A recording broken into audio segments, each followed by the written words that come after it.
Alright, welcome to the Explainer. Today, we're going to break down one of the very first things an attacker does, scanning IP blocks. It's a fundamental reconnaissance technique, really the move that kicks off so many cyber attacks, and if you want to defend against them, you absolutely have to understand it. So, have you ever wondered, how does a hacker pick their next target? I mean, with millions of potential targets out there on the internet, how do they zero in on one? It's not usually some random shot in the dark. Nope, it almost always starts with a very simple, systematic search. You know, the easiest way to picture this is to think about a burglar casing a neighborhood. Before they even think about picking a lock, they're just walking the street, right? They're looking for an easy way in, an unlocked window, maybe a door that's not quite latched, a house that just looks empty. The digital world, it's pretty much the same thing. And that's exactly what this is. We're talking about casing the digital neighborhood. Basically, finding out who's home on the internet, and more importantly, what doors they might have left wide open. But of course, instead of actual streets and houses, adversaries are scanning huge ranges of internet addresses. You know them as IP addresses.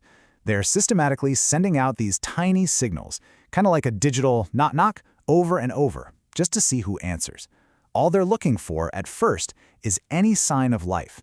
Any computer, any server, any device that's online and responds. Okay, so what does this actually look like in practice? How do they pull this off? Let's peel back the curtain and dive into the attacker's playbook. First things first, we got to understand what they're even looking at. An IP block is really just a bunch of internet addresses, all in a row, that are usually given to one single organization. You can think of it like a company's entire digital street address, covering everything from number 1 all the way to number 100. And believe me, this process is super methodical. First, the attacker identifies an IP block they're interested in. Then, they send out these simple little probes, we call them pings, to every single address in that block. As they do that, they're carefully logging every single response they get back. And finally, they take that log and analyze it to build a complete map of all the active online devices in that organization's network. Okay, and this is where it gets really interesting, because not all scans are the same.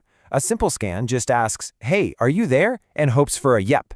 But the more nuanced, clever scans, they ask much smarter questions. They can actually probe a system in a way that makes it reveal what kind of software it's running and even the exact version. And that's the real key. Look, getting a yes back is one thing, but knowing the exact brand and model of the lock on the door, now that is the kind of information that makes an attacker's day.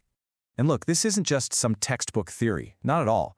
This is happening every single day, used by real-world digital spies and sophisticated cybercriminal groups. Let's look at a couple of quick examples. So you've got groups like Ember Bear, right? They've been seen scanning the IP ranges of governments and critical infrastructure, specifically hunting for known vulnerabilities. And then you have another crew, TeamTNT. They focus on cloud environments, scanning specific lists of IPs to find servers that haven't been configured correctly so they can just walk right in. See? Different targets, different goals, but the same fundamental technique at the start. Right, so here's the really crucial takeaway. This initial scan, this information gathering, it's not the attack itself. It's the critical first step that makes the real attack possible. Let's see how it fits into the whole picture. And this shows you exactly where it fits in the whole attack chain. It is step 1, the absolute starting point, reconnaissance. The info they gather here lets them move on to step 2, resource development, where they find or build the perfect tool for the job.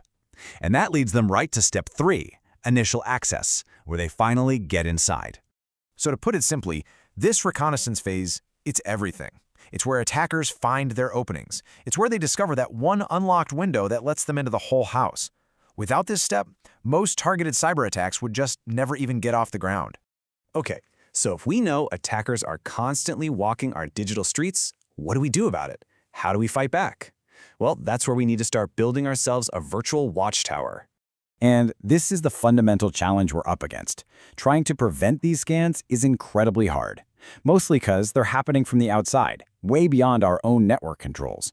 Think about it. You can't really stop someone from walking down your street and knocking on your door, right? So if we can't prevent the knock, we have to get really, really good at detecting it. And hey, don't just take my word for it. This whole explainer is based on research from the experts at MITREATTACK, and they say it flat out. This technique cannot be easily mitigated with preventive controls. That quote right there tells you everything you need to know about why detection is so important. So how do you actually do that? How do you detect it? Well, it's all about looking for the clues, spotting the patterns. Are you seeing tons of connection attempts from one place, hitting hundreds of your IPs in a row? That's a massive red flag.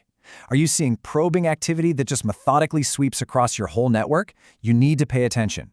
You look for weird data flows, or maybe a process that's never connected to the internet before, suddenly trying to. These are the telltale signs that someone is casing your joint. And all of this really brings us to one final critical question.